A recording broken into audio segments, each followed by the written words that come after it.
जोरदार हल्ला करके ताली बजा दो एक बार। साउंड फुल करता।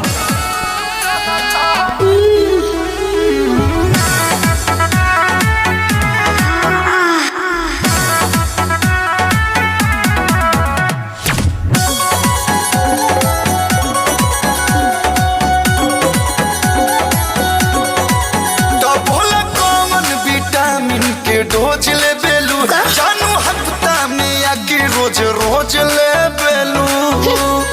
हे जा बोला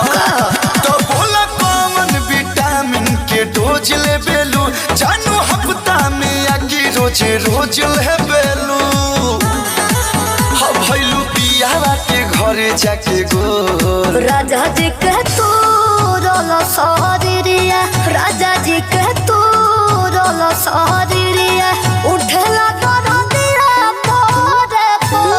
लोहे लोहे बाथला कमरिया कोरेला खोटिया बाड़ी सो राजा जी के तू रोलो सौरिया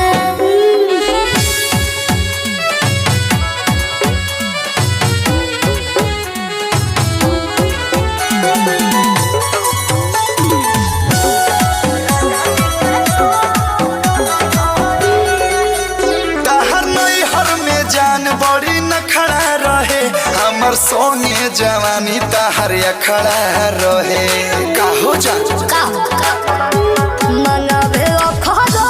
तवा को हां चुमल के बोथवा को नाच तारू जैसे बनावा में मोह राजा जी के तू रोलो सौरिया राजा जी के तू रोलो सौरिया उठला लोहे लोहे बाथला कमरिया कोरेला खोटिया बाड़ी सो राजा जी के तू रोलो सौरिया लौकता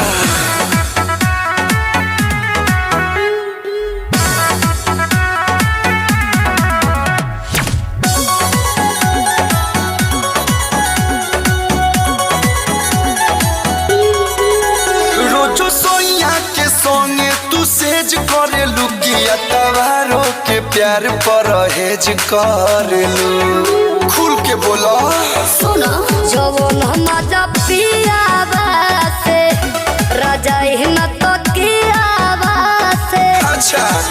तो कोलू पूछे कबू होई बुलर को राजा जी के तू रोलो सौरिया राजा जी के तू रोलो सौरिया उठला